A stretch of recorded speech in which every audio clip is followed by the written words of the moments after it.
Coming this fall from SJS Direct, Easting the Sands of Time. It's action, adventure, and romance in ancient Egypt in this fantasy flashback Easting series adventure. Pre-order Easting the Sands of Time today on Amazon.com.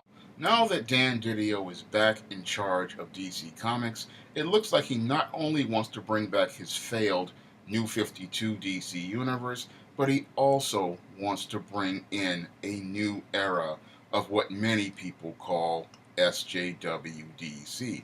Now, many people don't know that DC was the first company to be infested by SJWs back in 2005 and 2006. And back in 2005 and 2006, DC implemented a diversity campaign with several of its B and C list characters, and that's why we got the Jason Rush Firestorm, the Ryan Choi Atom, and the Jamie Reyes Blue Beetle. However, because those characters who were made to be diversity heroes were B and C list characters, the impact on the overall DC universe was negligible until Dan Didio ushered in the era of Flashpoint and the New 52. And with Dan Didio back in charge of DC Comics due to the termination of Diane Nelson as the president of DC Entertainment and Jeff Johns being demoted to the film division, we now have Dan Didio back in charge, and not only does he want to bring back his failed New 52 DC universe, but he also wants to usher in the SJW era of DC Comics. And we saw the impact of SJW storytelling at Marvel Comics and how devastating it was to Marvel's overall sales and Marvel's overall brand.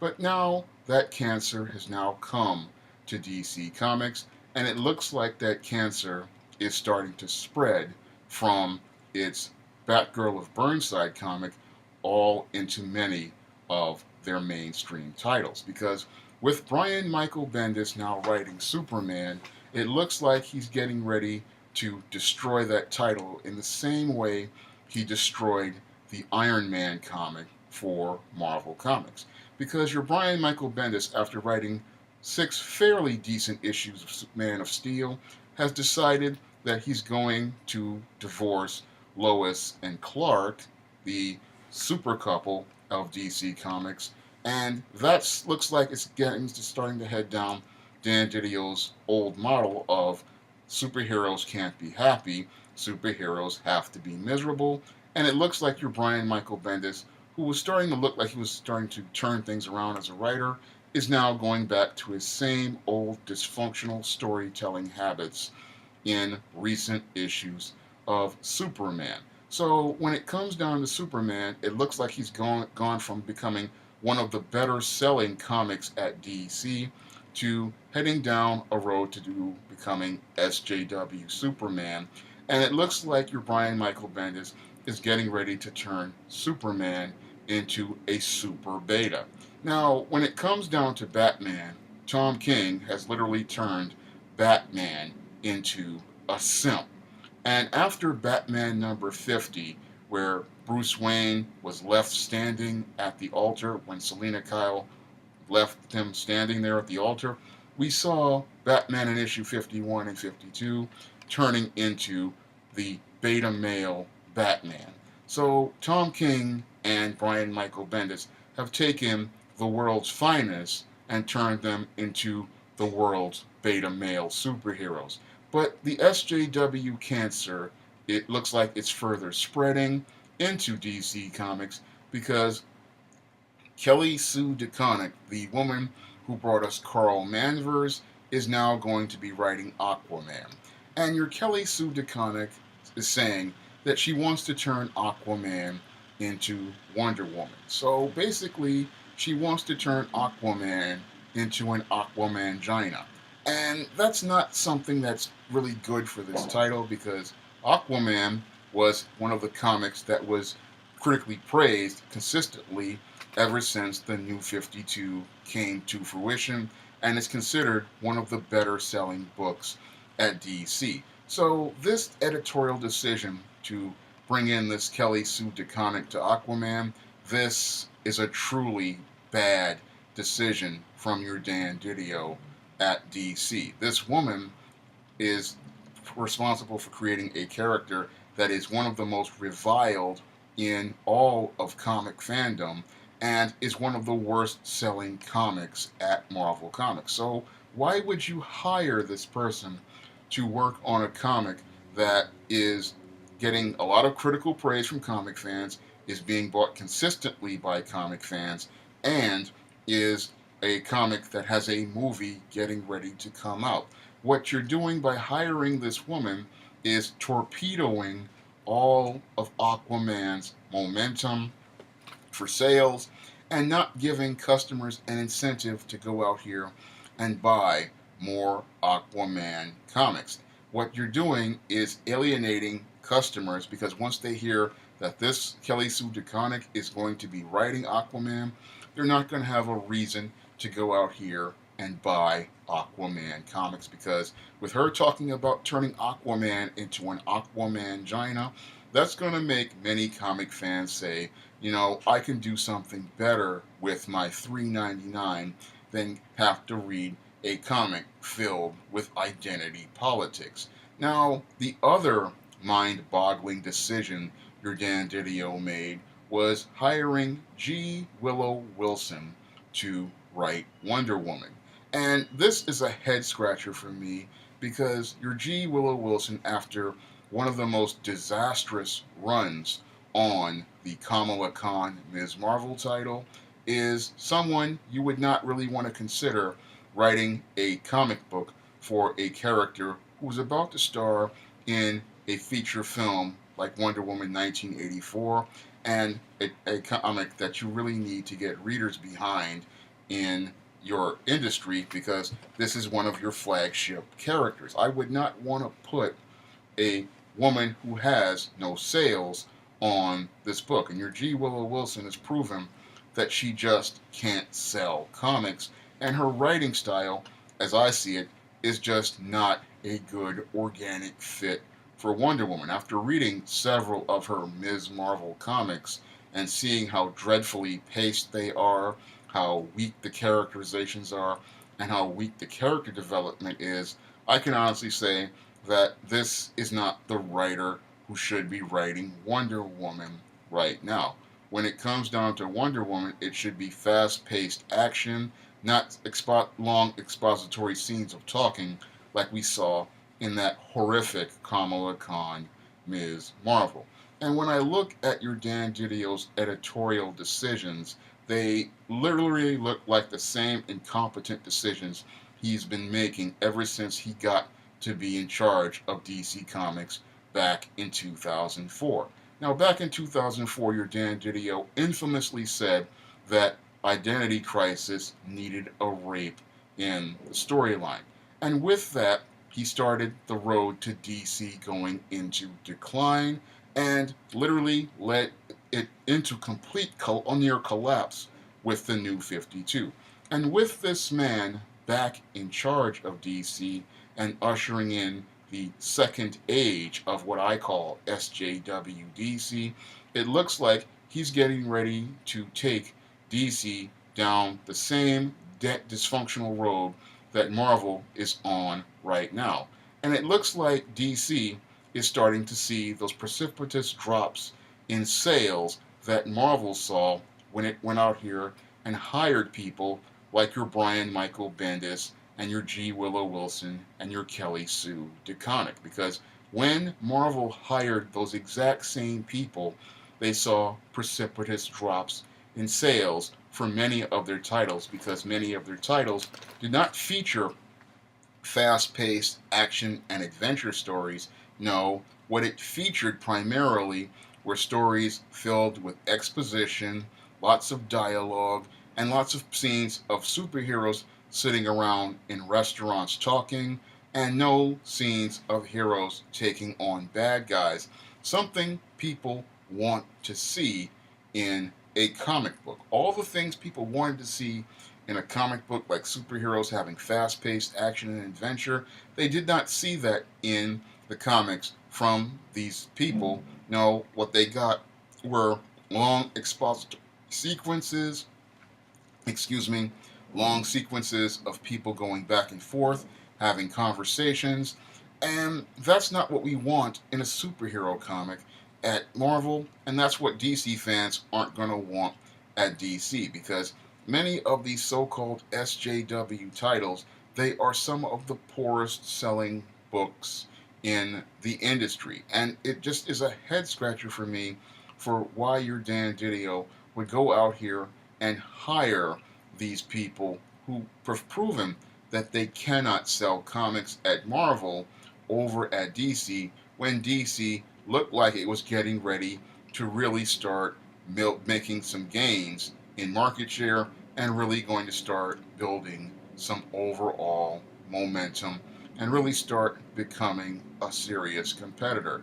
Your Dan Didio in the last couple of months has literally stopped a lot of DC's momentum with his bad editorial decisions, like his decision to cancel Super Sons, a book that was selling and building an audience, removing the original Peter Tomasi and Dan Jurgens off Superman, who literally got that book back on track to consistent sales of 40,000, and replacing them with Brian Michael Bendis, who, in spite of all of the hype, has just not lived up to it.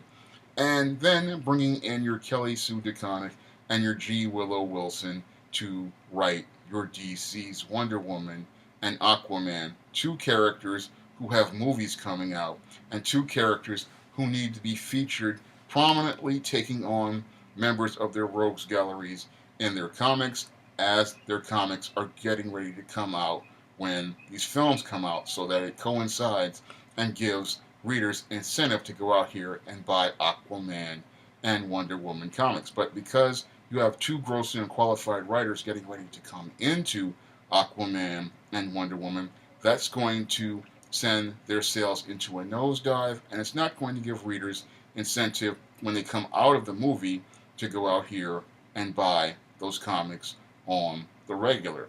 And when I look at this era of SJWDC 2.0, this couldn't come at a worse time for the comic book industry, because, again, the comic book industry is in dire straits right now. We've already had 50 comic book stores close in 2017, and this year we've had 3 more comic shops close. And the reason why so many comic shops are closing is primarily due to what many people call the SJW Marvel comics, which feature the forced shoehorn diversity, which is hampered by poor writing, poor storytelling, poor character development, and really some of the worst art I have ever seen grace a comic book. And it looks like that poor quality is heading over to DC, where DC was literally doing fairly well until this point. And lately, they've started to see precipitous declines because they've allowed these creative people to come into DC, and they're starting to see the same impact happen to their already damaged brand, because DC was already struggling after Dan Didio's failed New 52 campaign destroyed DC's brand for almost 8 to 9 years, because people were not only not buying DC comics due to the New 52, but they weren't buying DC merchandise like action figures or video games or any other merchandise because they just did not like the New 52. But when DC ushered in the Rebirth era with Jeff Johns, people thought DC was going to turn it around, and many people were coming back to DC because they had this hope that DC would turn things around. However, as I've stated in numerous videos, Dan Didio, as long as he's in charge, is one of the big problems at DC, and until this man is terminated and Jim Lee and Bob Harris join him on the unemployment line, nothing is going to change at DC. And with Dan Didio back in charge, we have a double whammy in that he wants to bring back this New 52 one, and then he wants to usher in SJWDC 2.0, where these SJW writers who have these far left ideologies and these identity politics want to come in. And the combination of New 52 plus SJW writers forcing identity politics into DC Comics could be not only the nail in the coffin for DC Comics, but it could also be the nail in the coffin for the comic book industry. Because if people don't want to buy comics from the big two, it has a ripple effect on the overall industry. Because when people go to comic shops, they primarily go to comic shops for the characters of the big two. And if they don't like buying the stories of the big two, then they have no incentive to go out here and buy comics featuring indie characters. So it has a ripple effect on the overall industry, and a combination of SJW Marvel plus SJWDC could lead to the complete collapse of the modern comic book industry. And that's where things look like they're going, because when it comes down to editorial at Marvel with Sana Amanat, they're too caught up in identity politics to think about business. And when it comes down to DC Comics, you have Dan Didio still trying to fit a square peg in a round hole, still trying to force his failed business models into DC Comics, still trying to force his failed story models into DC Comics, and still trying to shove his failed story paradigms into DC Comics, and not understanding the definition of insanity is doing the exact same thing and expecting a different result. And Dan Didio has been doing the exact same thing since 2002 and expecting a different result. And I have to wonder if Warner Brothers executives are completely insane, because you see this man who continues to destroy your DC publishing division and the ripple effect it has on your merchandising and your licensing. And this man has been in charge for over 15 years. And you don't sit there and say to yourself, 15 years is just long enough to fail. And in fact, most smart business people would say 2 years is too long to fail. And they would have fired Dan Didio back in 2006. I would have fired him after he proposed we need a rape and identity crisis if I was running DC. But this man has had over a decade and a half or more to fail. And I have to believe someone at Warner Brothers, after losing all that money due to Dan Didio's failed grand vision for DC superheroes in movies like Batman v Superman, Dawn of Justice, Justice League, and Man of Steel, should just sit there and say to themselves, we've had a long enough time with this Dan Didio. He's screwed up long enough, and it's enough is enough. We've lost a couple of $1 billion already. It's time to bring in someone new. It's time to bring in someone fresh. And it's time to bring in someone who will create a new direction for DC Comics in the 21st century and allow our readers an opportunity to connect with these iconic characters in the 21st century and see what's great about these characters. That's what I would like to see happen over at DC Comics, but instead, no one at Warner Brothers wants to take any accountability or any responsibility, and that's why we're getting ready to get stuck in the SJWDC era 2.0. If you'd like to try some of my SJS Direct publications, like the ISIS series, the E-Steam series, the Temptation of John Haynes, the John Haynes series, or the Spinsterella trilogy, you may do so by clicking the link to Amazon.com in the description box. And if you want to help me make more videos like this, you can donate to my Patreon by clicking the link in the description box. That's all I have to say for this video. You can comment, rate, and subscribe.